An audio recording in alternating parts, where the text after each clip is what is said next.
lagi beberapa hari abis dari kesurupan, aku lagi goreng tempe bang, lagi masak kan sama kakak ipar aku. Nah balik badan aku ke arah dispenser kan, lumayan jauh nih tempat kompor di sini nih dispenser. Itu minyak kebalik bang, Minyak panas? Minyak panas dong. Kemudian temennya ibu aku datang nih, temennya mertua datang. Dia ngomel, lagian siapa suruh ngontrak di sini, kata dia gitu. Lah emang kenapa entah, gue bilang gitu kan.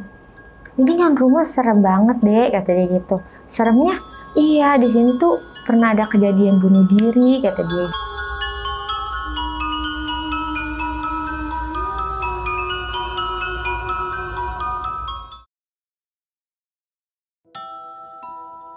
Assalamualaikum warahmatullahi wabarakatuh. Balik lagi di channel Kisah Tengah Malam bareng gua Saputro Kristiansyah. Seperti biasa nih, malam ini gua udah menghadirkan narasumber nih yang bakal menceritakan pengalaman horornya saat mudik nih ke daerah Sumatera. Kita kenalan dulu, sebelah gua udah ada Mbak Dede. Halo Mbak. Apa kabar Mbak? Baik. Aduh, akhirnya Mbak Dede datang lagi nih. Udah lama nggak main Mbak ya? Iya, udah mau setahun ya. Udah mau setahun. Terakhir cerita tentang di Tangsel ya Mbak ya, Iya. kontrakan. Nah sekarang mau ceritain tentang saat mudik nih Mbak. Iya. Pas banget nih vibes Ramadan nih Mbak. Makanya. Mau lebaran ya. Vibes mudik nih. Nah ini kan ke daerah Sumatera, tepatnya di mananya tuh Mbak? Di Pekanbaru. Pekanbaru Riau. Oke. Nah waktu ke sana tuh naik apa tuh? Aku kesana naik truk. Oh bisa naik truk? Lama dong. Perjalanannya sih 2 hari 3 malam. Buset deh. Ikut mertua, iya. Ikut ngomong gitu mertua. Ikut mertua. Kebetulan mertua kan supir lintas, jadinya ngikut bareng. Pantes. Itu tahun berapa kalau boleh tahu? Itu sekitar tahun 2010-an. Oh 2010. Oh udah lama berarti ya. Iya udah lumayan lama. Nah ini pengalaman horornya ini saat di jalan atau di kampungnya nih? Kalau di jalannya sih ada bang. Oh ada juga? Ada. Cuman pas di kampung mang nggak ada yang gimana-gimana. Oh. Cuman pas rumah mertua direnovasi, baru tuh kita pindah kontrakan. Nah di situ tuh baru. Oh jadi seremnya. Jadi di rumah mertua nih sempat tinggal dulu sebentar. Ya, selama 2 bulan. Oh 2 bulan. Abis itu direnov. Direnov karena sering bocor kan. Jadi renovasi. Baru pindah itu. Pindah di kontrakan nggak jauh sih dari rumah mertua juga. Udah ternyata yang di situ yang banyak kejadiannya. Nah itu nempatin kontrakan berapa tahun kalau boleh tahu? 2 bulan. Oh 2 bulan. Sampai renovasi selesai kan. Oh iya. Tahun-tahun kebanyakan lamaan ya. Masih ngomong tahun. Iya. Nggak rapi-rapi semuanya. Cuma 2 bulan doang itu iya, berarti. 2 bulan. Oke itu karena udah jadi karena apa emang nggak tahan ya gangguannya nih? Sisa dapur doang sih jadi pulang. Berarti nggak tahan nih. Nggak tahan. Gara-gara banyak gangguan di situ. Iya. Walaupun di rumah mertua masih renovasi ya. Iya. Udah lu pulang aja gitu. Gangguannya ke fisik juga sih jadinya serem. Gila sih. Yaudah gimana ceritanya kita tahan dulu Mbak. Iya. Jadi nih bagi kalian yang penasaran sama ceritanya Mbak Dede, tonton terus sampai habis nih, jangan kemana-mana. Dan bagi kalian yang lagi nonton tapi belum subscribe, langsung aja nih klik tombol subscribe. Dan jangan lupa nyalakan juga lonceng notifikasi biar nggak ketinggalan video terbaru dari kita. Dan gue juga mau nginfoin bagi kalian nih yang mau cerita juga di channel Kisah Tengah Malam, langsung aja klik link yang ada di deskripsi di bawah ini. Yaudah Mbak Dede, nggak usah lama-lama lagi nih ya. Kisah Tengah Malam dimulai.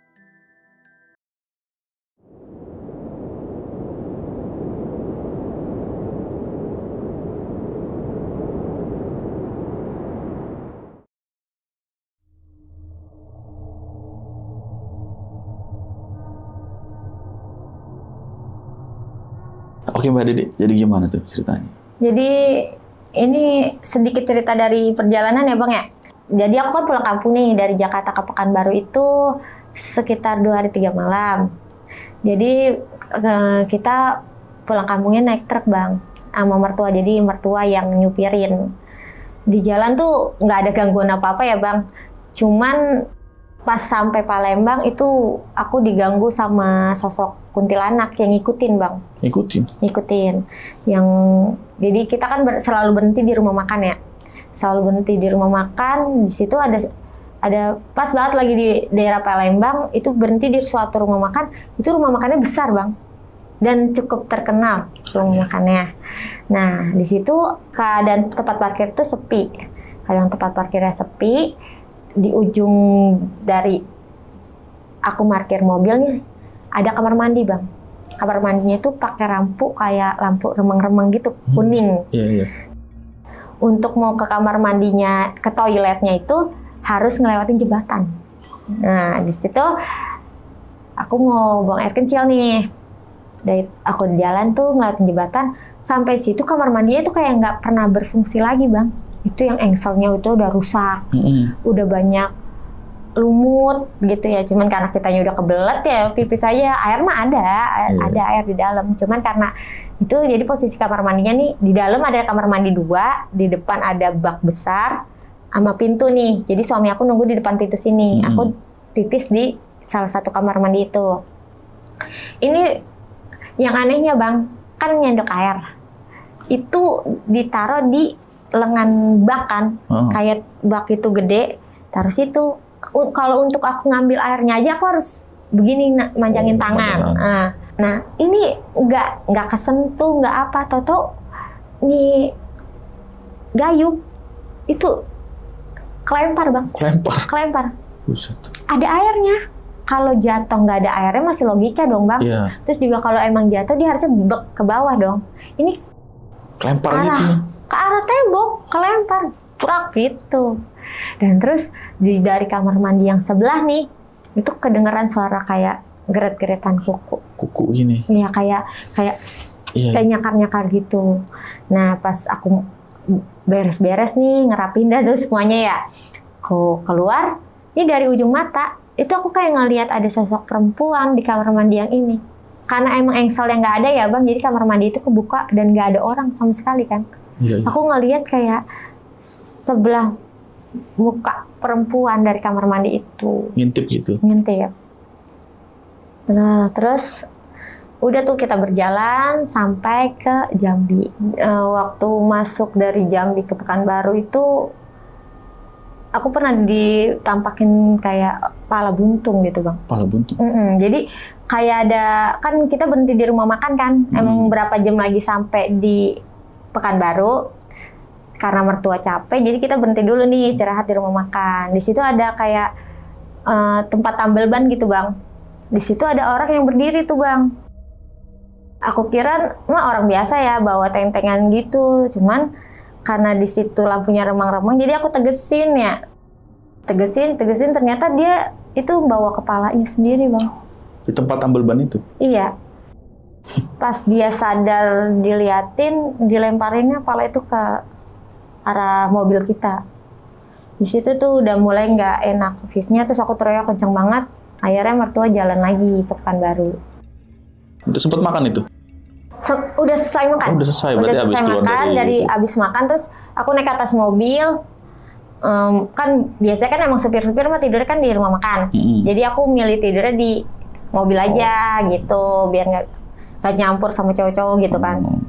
Pas itu malah ada kejadian gitu, aku teriak. Akhirnya ya udah mutusin mertua aku jalan lagi ke rumah ya. Nah sampai di rumah nih nggak ada hal-hal yang aneh nih bang, sampai dapat 2 bulan aku tinggal di rumah mertua ya. Karena rumah mertua banyak yang rusak, jadi niat nih mau renovasi rumah. Kita nyari kontrakan nih bang, kebetulan ada yang ngasih tahu deket dari rumah mertua, cuman beda gang aja sih. Nah ya udah kita ambil lah, biar cepet juga, biar deket gitu ngontrolnya kan. Diambil dah nih, nggak mikir-mikir dah tuh. Cuman emang dibilang ini kontrakannya udah kosong 1 tahun. Satu rumah ya bang, 2 kamar. Jadi modelnya rumahnya tuh kayak gini. Ini teras, ruang tamu, terus kamarnya berjejer. 2 gini, terus kebikin lorong bang. Jadi lorong untuk dari ujung pintu ke dapur ya. Tinggal masuk ke situ dia tuh, dibawa-bawain barang-barang. Itu pas masuk ke situ malam pertama itu emang ngerasa udah nggak enak bang.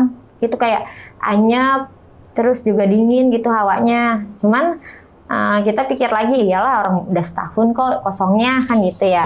Ya udah berjalan dah tuh. Cuma pas di malam hari sekitar jam 12 lewat, itu aku ngerasa kayak ada yang jalan tuh bang, sambil nangis gitu, kayak kayak orang jalan depan pintu kamar gimana sih? Kan ada suara gitu ya, suara lantai. Aku pikir mah mertua perempuan kan. Terus di situ juga kan yang cewek itu aku doang sama mertua, yang lainnya cowok semua. Aku pikir, oh itu ibu kali, apa capek kali dia marah-marah gitu ya, nangis. Aku nggak iniin bang, nggak hirauin. Dah, pagi dah tuh. Besokannya tuh beraktivitas seperti biasa bang. Cuman pas setiap malam itu ada gangguan. Jadi pas malam harinya itu jam 1 lewat, lapar kan, pengen bikin Indomie. Ke belakang dah tuh aku sama suami. Pas lagi mau buat Indomie, itu pintu belakang kan, di belakangnya itu kan ada buat area jemur gitu ya. Jadi kita buka pintu dapur kan, biar maksudnya biar hawanya keluar gitu. Aku ngeliat tuh bang, dari ujung yang kegelapan itu, tempat jemur itu ada kayak perempuan bang, berdiri gitu, rambutnya panjang. Kalau dibilang sosok kuntilanak, nggak kayak sosok kuntilanak, kayak bang perempuan gitu. Kayak orang biasa gitu? Kayak orang biasa, pakai baju putih gitu.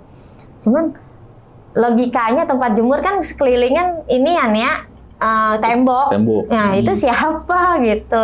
Karena takut, aku bilang, ya tutup aja pintunya, aku bilang gitu. Terus kata dia, emang ada apaan, kan bau, udah tutup aja, aku bilang gitu, dingin, aku bilang gitu ya. Aku nggak bilang tuh kalau ada sosok itu ya, cuman baca-bacaan aja dalam hati nih, deg-degan gitu kan.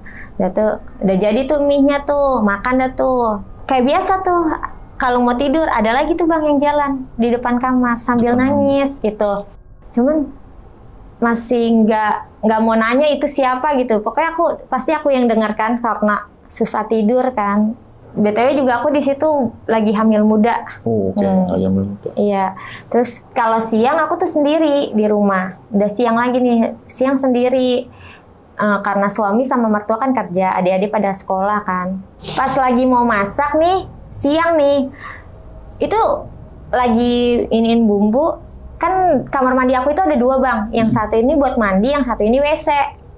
Nah, yang di kamar mandi buat mandi ini, dari ujung mata tuh aku ngeliat itu kayak ada sosok perempuan diri tuh bang. Cuman ngadep ke arah kolam. Oh, bak mandi? Bak mandi. Terus posisinya tuh sebelah doang ya, dari belakang tapi sebelah gitu ngelihatnya. Aku tegesin, ada tuh bang, nggak hilang. Aku tegesin ada. Cuman penasaran ya, siapa gitu. Takutnya orang jahat atau apa, namanya kita sendiri di kampung orang ya. Terus siapa, aku bilang gitu, nggak jawab, nggak nengok. Pas aku giniin pintu tuh biar kebuka agak lebar, itu nggak ada. Langsung hilang dia? Langsung hilang, nggak ada orang. Di situ bener matiin kompor, aku nunggu di luar, nggak berani masuk bang. Siang-siang padahal ya? Siang itu. Oh, kacau. Siang. Terus pas mau sore, mau mandi dong, mandi sore nih, di hari yang sama ya. Itu dari sebelah kamar mandi itu kedengeran ada yang nangis bang. Jadi kan kamar mandi yang sama WC kan beda tuh. Oh dia sebelah-sebelahan tapi? Sebelah-sebelahan. Iya. Cuman yang di WC ini ada yang nangis bang, kayak terus aku bilang, Bu, udah pulang, aku bilang gitu. Takutnya ibu aku kan, Bu, udah pulang Bu. Diam aja tuh ya, cuma nangis aja ngegiang. Terus aku keluar, buka pintu kamar mandi, kagak ada orang. Orang pintu kamar mandi kan kebukanya sedikit gitu kelihatan. Aku dorong ini, nggak ada. Ada suara nangis tadi. Tadi ada suara nangis, terus aku langsung, ya Allah, nih gangguan apa lagi sih? Aku bilang gitu ya, aku keluar tuh. Udah tuh, singkat ceritanya, malam lagi nih bang, udah ada seminggu lah tinggal di situ ya. Kita kan habis pergi tuh kan ke iniannya, kejadiannya. Buka pintu, itu dari ujung pintu masuk sampai ke belakang itu ada tetesan darah bang, banyak banget. Kayak bercak-bercak gitu. Tapi satu jalur itu? Satu jalur, diikutin dari depan pintu rumah sampai ke kamar mandi yang WC itu. Iya. Udah dipelin kayak apaan tahu, itu nggak hilang-hilang bang baunya. Dan itu rumahnya itu juga bau amisnya tuh nggak hilang. Sampai pakai super pel yang gede aja itu, biarin dia disikat gitu, maksud aku biar bau amisnya hilang. Nggak hilang juga, kering tetap aja bau amis.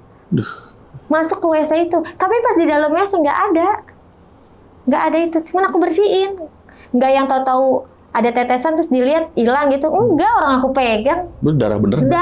Darah kayak bukan darah yang berkerak lagi, darah yang baru netes gitu. Terus aku, aduh ini apaan nih, udah malam, udah jam 10 waktu itu. Jadi deh, besok dibersihin pakai super pel tuh, besoknya bersihin, aku sikat, tetap aja bau amis. Dari itu aku bilang sama suami, oh kalau siang nggak mau di sini lah, aku takut, aku bilang gitu. ya udah tahanin dulu aja kata dia gitu. Mau kemana? Mau ke rumah kakak kan, emang ada kakak ipar tapi rumahnya nggak jauh dari situ, lumayan lah naik angkot lah ya. Dia jaga warnet, terus ya udah nanti aja kalau lagi libur kata dia gitu. Baru nih bang di sini besokannya suami berangkat, udah pada berangkat semua siang-siang. Pintu itu kayak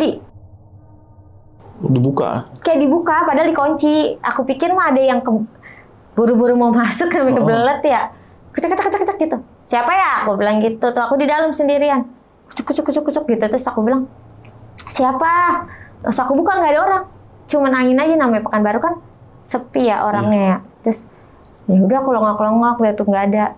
Cuman pas aku buka pintu itu kayak hembusan angin tuh masuk. Oh ya, angin masuk gitu ya. Kayak gitu. Terus nah ini kejadian malam lagi nih bang. Sama kejadiannya. Jadi aku jam 2 malam hampir setengah 3 aku kebelet buang air kecil. Aku pipis tuh di kamar mandi yang buat mandi. Nah di samping kamar mandi yang WC ini lagi-lagi di situ itu ada suara perempuan nangis. Aku, Bu, Ibu kenapa sih Bu nangis mulu? Aku bilang nih dari sebelah. Nggak dijawab, nangis terus, nangis. Terus karena kita kasihan ya, jadi aku tungguin tuh bang di depan pintu kamar mandi. Posisinya nih kekunci ya, kamar mandi aku gini kekunci. Pikir aku, oh beneran mertua gua nih, nggak kayak yang siang-siang kemarin. Aku bilang gitu ya.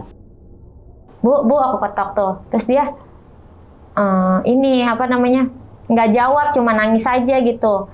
Hampir setengah jam lebih, nggak lama, ibu mertua aku keluar dari kamar.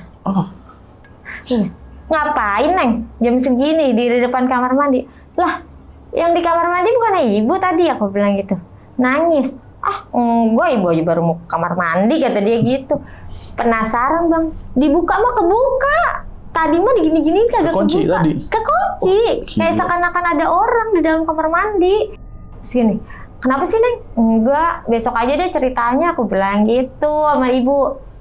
Ya udah kata dia gitu. Berapa hari kemudian, ini dari adik aku nih yang kecil, adiknya suami ya. Tahu-tahu lari bang, lari nih dari kamar keluar. Kakak kata dia gitu. Kenapa? Itu kak di jendela kata dia gitu. Apaan? Aku bilang ada di jendela, serem banget kan dia di situ umurnya 6 tahun ya. Di jendela serem banget kata dia gitu. Apaan? Ayo ikut, diunjukin tuh sama dia. Nggak ada bang, nggak ada apa-apa. Tadi di sini kak. Cewek serem banget kata dia gitu. Ngeliat cewek dia. Ngeliat cewek serem banget kata dia gitu. Makanya jangan ngaca, aku bilang gitu. Main bedak sih, itu dia kan main bedak gitu kan. Main bedak sih, dia bilang gitu. Ditakut-takutin tuh, biarin ada momo, aku bilang gitu kan. Akhirnya kan takut ya, tiap malam ada yang nangis, setiap siang digangguin. Aku bilang, udah ya aku ke rumah kakak ipar aku aja, aku bilang gitu tuh. Akhirnya dianterin tuh bang ke sono. Diantarin ke sono, aku cerita dah tuh sama kakak ipar aku ya gitu. Kejadiannya tuh begini-begini gitu, serem, aku bilang gitu ya. Nah, aku pas itu sore dah nih, suami aku jemput. Tapi di situ suami aku tuh kayak orang beda bang. Matanya merah gitu ya, kayak marah gitu, kayak aku bikin salah apa gitu. Ayo pulang kata dia gitu. Nah kakak ipar aku curiga, takut dia apa-apain nih ya kan gitu. Gue anter dah, naik angkot kan. Jalan dari rumah dia ke angkot itu lumayan jauh bang. Nah sepanjang jalan tuh dia kayak menerkam mulu bang. Kayak mau gimana sih? Mau mukul, mau apa gitu ya. Ih ini orang kenapa sih aku gitu ya. Aku buru-buru jalan tuh. Ketangkep dah aku di dekat angkot. Udah mau naik angkot ditarik. Nah yang aneh itu aku kan didorong. Itu ada got bang, di belakang aku tuh got. Jadi aku dijatuhin ke got sama dia. Cuman belakang perasaan aku tuh pas aku lihat begini, itu ada batunya runcing kayak gini. Kalau aku jatuh mungkin aku bisa pecah kali kepala ya. Cuman yang anehnya, itu batu mingser sendiri. Minggir sendiri? Iya. Terus dari situ tuh aku dibanting sama dia kan. Sama suami. Terus cuman dengan mata merah dia segala macam ya. Terus aku langsung bangun, lari sama kakak ipar aku naik angkot. Jadi beda angkot kita. Udah sampai rumah, aku lari lagi masuk ke kamar mandi yang WC bang. Aku ngumpet di situ. Nah di situ tuh aku langsung kayak pengen dicekek bang, tapi nggak ada orang kan di kamar mandi itu, kayak di gini ini itu ngerasa gini gitu. Terus aku nengok gini kan nggak ada orang gitu. Ya Allah, aku baca-bacaan dalam hati ya, ini suami aku udah gudor-gudor nih bang, kan dia udah sampai tuh digudor-gudor, buka yang kata dia gitu. Terus aku bilang enggak, takut, aku bilang gitu, sakit nggak mau dipukul. Aku bilang emang aku salah apa sih, dia bilang gitu. Kata dia udah buka aja dulu, kata dia gitu. Buka aja, tolongin kata dia gitu. Iya tolongin kata dia gitu. Pas dibuka dia udah lagi kayak ini bang, kayak nahan gitu, jadi kayak ketakutan. Jadi kata dia ini ayo, terus kata kakak ipar, mau kesurupan ini, berarti jangan-jangan dia kesurupan dari tadi, kata kakak ipar. Langsung diambil inian nih bawang putih tunggal sama kakak ipar dari kulkas kan, buat dikeret-keretin biar dia nggak masuk. Enggak tuh bang, nggak masuk. Pas azan maghrib tiba tuh kan suamiku abis mandi tuh ya ke kamar. Aku sama kakak ipar aku lagi buka bumbu Indomie nih, mau bikin Indomie. Dia dari kakak ipar aku lagi buka kulkas. Tata gini, dek tolongin gue dah dek, gue nggak bisa gerak, kata dia gitu. Hah? Nggak bisa gerak? Iya tolongin kata dia. Sangkain aku mah bercanda ya. Aku giniin tangan aja. Dicakar bang, ternyata di situ dia udah masuk. Gila sih. Iya, ternyata di situ dia udah masuk, dicakar. Ini abis, mana dia kakak ipar aku kukunya panjang banget ya. Itu berdarah. Aku bilang, ini gila lu ya nyakar. Dia tuh gak lepas bang. Habis itu matanya kayak merah. Terus kayak gitu bang. Kesurupan berarti itu? Iya, kesurupan. Itu mana azan maghrib. Gak lama itu mati lampu. Hujan deras banget.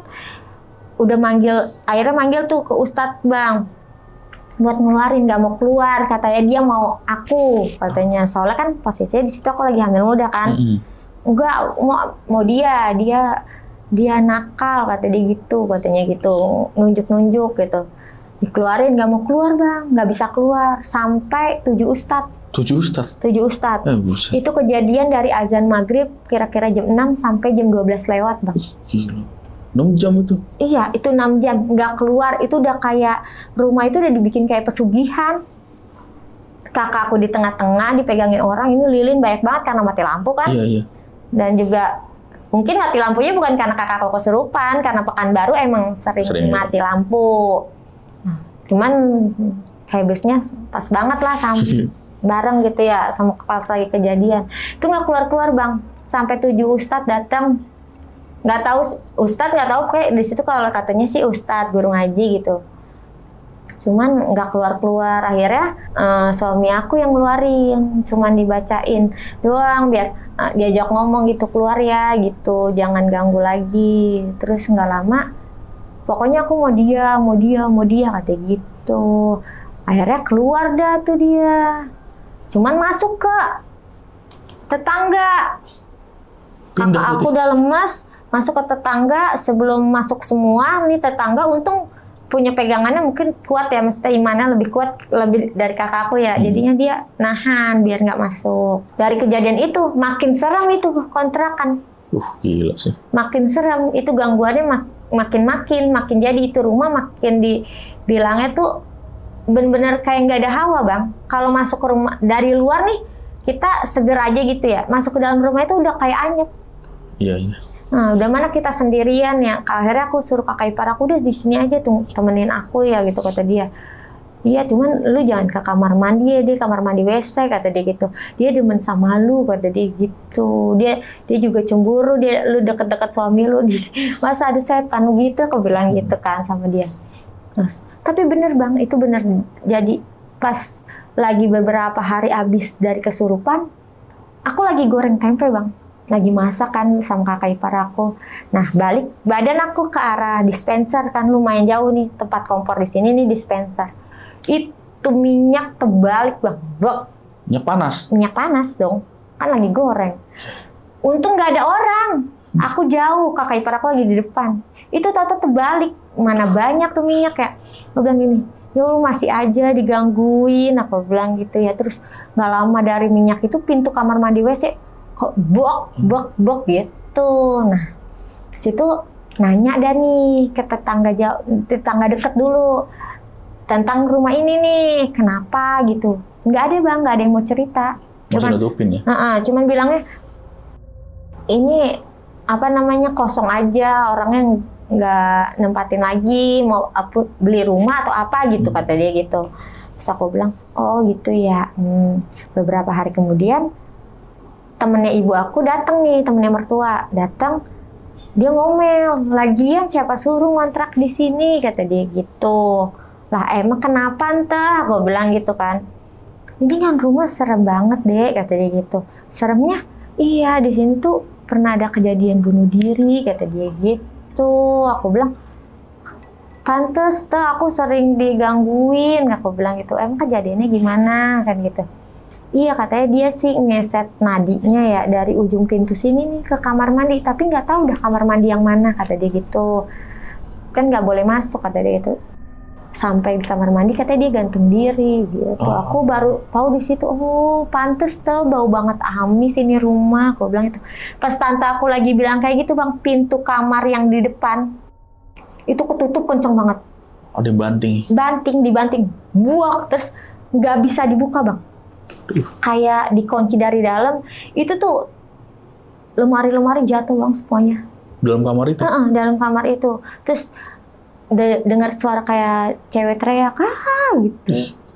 Itu kejadiannya baru abis maghrib tuh, karena kan suami aku pulang malam jadi dia nemenin aku di rumah. Terus aku udah gini-giniin, aku udah keluar manggil orang ya biar bisa kebuka pintunya, enggak udah akhirnya kita tunggu di luar. Nggak lama pas bisa dibuka masuk ke dalam udah berantakan. Cuman bertahan di situnya karena rumah masih direnovasi aja. Kalau enggak mah udah pindah. Sampai kejadian itu sebulan lebih bang. Aku digangguinnya tuh nggak, ya emang waktunya sebentar. Cuma buat aku di situ waktunya panjang banget. Kerasanya lama ya? Kerasanya lama. Terus juga kita punya ruang tamu anyep gitu, nggak bisa didudukin. Kalau kita duduk nih di ruang tamu itu kayak ngelihat jarak padahal ini pintu di situ nih. Kita duduk di ruang tamu kayak jauh banget. Kayak jauh dari orang. Kayak hawanya juga udah aneh. Udah nggak bisa dipakai kata-kata deh. Sampai aku nanya sama tukang renovasi rumah, "Bang, berapa lama lagi jadinya ini rumahnya rapinya gitu ya?" "Kak, tinggal dapurnya aja," katanya gitu. Serem, pokoknya setiap malam habis maghrib pasti di situ yasinan mulu dah. Tambah kejadian yang kakak habis kesurupan udah makin kacau. Makin kacau, makin serem. Juga jadi banyak yang datang.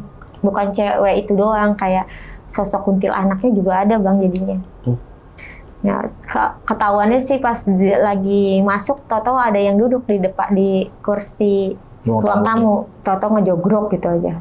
Aku cuman, ya Allah nambah lagi aja. Aku bilang, yang kemarin aja nggak selesai, ibaratnya gitu. Terus kalau kata Ustadz yang datang pertama tuh, dia datang lagi kan, dia cuman ngomong gini, mungkin yang bunuh diri itu mau nyampein sesuatu atau mau minta tolong sesuatu. Terus aku bilang, ya boleh aja, cuman tapi jangan main fisik dong, kan aku takut ya. Aku bilang gitu. Pernah disambit juga dari kamar mandi pakai gayung.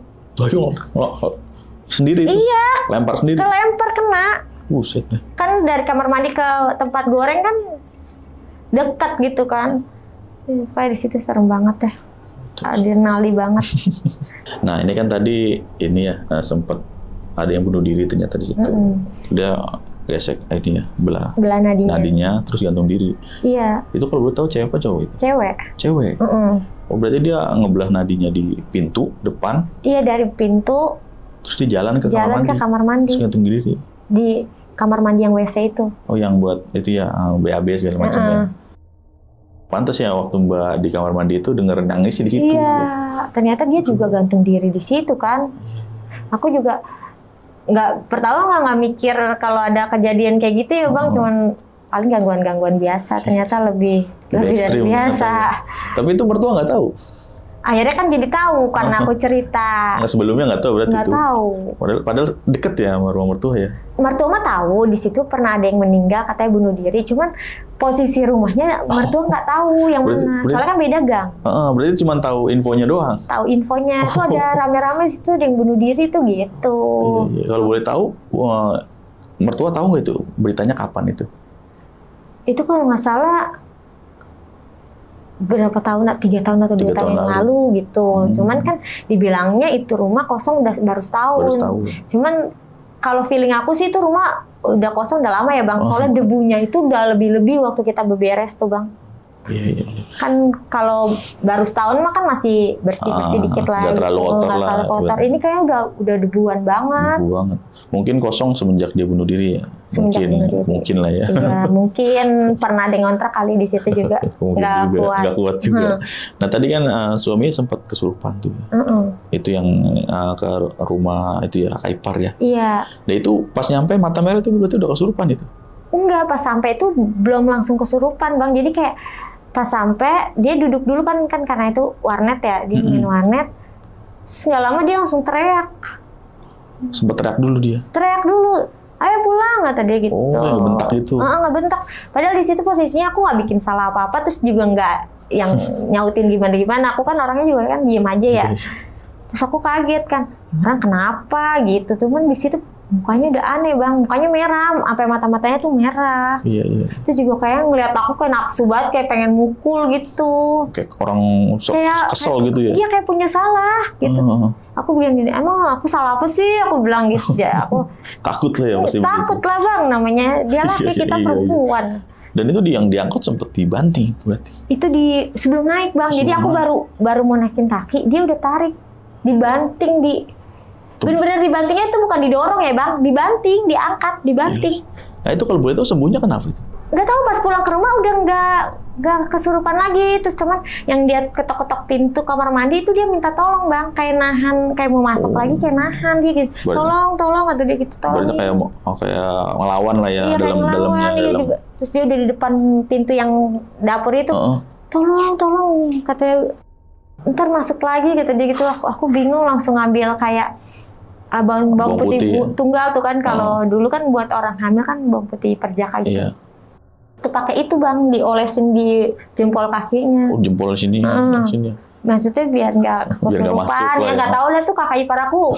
Dia gitu, aku ikut-ikutan aja jadinya. Pokoknya info dari kakak ipar itu. Nah itu kalau boleh tahu kesurupan apa itu? Kesurupan perempuan. Perempuan dia. Itu kata Pak Ustadz apa sih? Iya, cuman perempuannya itu bukan dari rumah. Dari luar? Dari luar. Berarti yang saya mau kamu itu dari luar? Ya pas itu gantian Bang. Gantian? Dia masuknya gantian. Berarti yang emang mau nyelakain itu yang dari luar? Yang dari luar. Oh, yang di dalam yang mau, karena aku lagi hamil muda kan. Di situ juga posisinya pas dibanting, aku langsung, ya Allah ini perutnya gimana ini gitu. Soalnya kan lagi hamil ya. Udah 4 bulan ada itu? Ada 4 bulan. 4 bulan ya. Oh berarti biasanya 3 bulan udah masuk ya Ruh ya? Mungkin udah kuat kali ya. Aduh kacau juga sih. Nah tadi kan di rumah itu sempat 2 bulan ya itu. Sempat 2 bulan. 2 bulan. Dan selama itu tetangga nggak ada yang ngomong sama sekali itu? Nggak ada. Aku juga sempat kan nanya sama tetangga tuh kan. Sama nenek, namanya kan di situ nenek Sipa. Aku manggilnya kan cucunya Sipa. Nenek Sipa, di sini ada apaan sih gitu ya? Kok rumah ini kayaknya serem banget dah. Terus kata dia, nggak ada apa-apa, perasaan kamu aja kali Neng, kata dia gitu. Terus aku bilang, nggak ada apa-apa, tapi tiap malam aku digangguin. Yang jalan tuh yang depan pintu kamar itu Bang, dia jalan tuh di lorong itu tuh mondar-mandir Bang, sambil nangis. Iya, berarti itu posisi Mbak lagi ada di kamar itu ya? Di kamar. Di kamar, dan sebelahnya kamar itu ya mertua. Kamar mertua. Jadi kamar utama itu kamar aku, yang di berantakin itu kamar aku. Gila sih. Dan tadi yang pindah itu berarti sekeluarga kan? Iya, satu keluarga. Mertua, terus suami sama 2 adiknya. 2 adiknya itu tinggal di situ semua. Tinggal di situ. Dan semua itu ngerasain. Kalau adik aku yang itu kan emang yang kedua, yang gedean tuh dia agak diem sih ya. Jadinya cuman iya tadi juga ngelihat di ujung situ tuh gitu doang. Cuman kalau yang histeris banget mah yang kecil. Soalnya dia posisinya dia lagi mainin bedak, dia laki Bang. Dia laki, jadi dia mau jadi topeng-topengan ya, nakut-nakutin aku gitu. Terus dia pakein bedak, kata dia hordingnya kesengkap sendiri, di situ ada perempuan. Iya. Teriak kenceng banget di situ aku. Berarti yang gede itu nggak cerita-cerita ya? Nggak Karena cerita. bisa dibilang pendiam lah ya. Nggak terlalu Pendiam, deket. cuman dia bilang, iya gue juga lihat gitu doang. Nah kalau mertua nih pernah nggak? Iya, kalau mertua sama kayak aku bang, malah kalau dia bukan yang di kamar mandi WC, di kamar mandi biasa, suka ada yang mandi. Terus dia bilang gini, Neng, cepetan mandinya jangan lama-lama, kata dia gitu ya. Terus, iya, tar dulu, katanya gitu. Ada yang balas? Jawab, tar dulu. Tapi pas ditungguin lu kagak keluar-keluar, sampai dia dorong sendiri pintu, kagak ada orang bang. Buset. Kagak ada orang. Terus tadi ke kamar mandi, sampai gitu, sampai negesin ya, kali dia kan lagi jemurin anduk ya. Kali pas dia jemurin, aku keluar gitu. Tadi nggak keluar. Nggak ke kamar mandi kata dia gitu. Enggak, dari tadi di sini tuh nemenin dia nih, nemenin adik aku yang kecil. Lah, tadi siapa ya? Jawabin ibu ya. Iya, ntar dulu katanya gitu. Suara cewek ya? Cara cewek. Dan cewek cuma berdua? Cewek berdua. Yang lain cowok semua. Kalau mertua aku yang cowok kan emang bawa mobil lintas, jadi dia pulangnya cuma naruh baju kotor, bawa baju bersih, terus pergi lagi. Memang supir ya, iya, kemana-mana supir. ya. Aduh, kacau sih. Nah Mbak, saya agak penasaran nih sama yang tadi. Bisa-bisanya digebanting Mbak nih ya, suami gara-gara kesurupan. Itu kan setan dari luar tadi ya? Iya, dari luar. Nah, ada masalah apa sih Mbak nih? Kenapa benci banget? Kayaknya sih, karena aku lagi hamil muda deh. Waktu itu kan aku juga nanya sama Ustadz ya kan. Kata dia, ya kamunya wangi gitu. Dia tertarik gitu. Mungkin maaf ya, pengen ngebunuh anak. Iya, pengen ngambil anaknya gitu. Biar di apa namanya, dibanting sama suami biar ininya. Serem juga ya. Padahal dari luar itu ya setannya. Dari luar. Kacau. Oke, itu tadi cerita dari Mbak Dede. Gimana pendapat kalian? Tulis di kolom komentar. Jadi pengalaman mudik ya bisa dibilang ya. Iya. Pas banget nih lagi vibes lebaran nih. Nah buat sobat tengah malam nih yang mau mudik nih, buat hati-hati aja di jalan ya. Bukan hati-hati karena setan juga ya Mbak ya. Hati-hati buat jaga kesehatan lah. Biar nyetirnya tuh di jalan tuh bisa fokus segala macam dan nggak nyebabin kecelakaan. Iya betul. Oke Mbak Dede, jadi terima kasih nih buat ceritanya nih. Udah mau datang lagi kedua kali ke channel Kisah Tengah Malam. Dan seperti biasa sebelum closing, gue mau nginfoin lagi ke kalian. Bagi kalian yang mau cerita juga di channel Kisah Tengah Malam, langsung aja klik link yang ada di deskripsi di bawah ini. Akhir kata, gue Putro pamit undur diri. Mbak Dede juga pamit undur diri. Wassalamualaikum warahmatullahi wabarakatuh.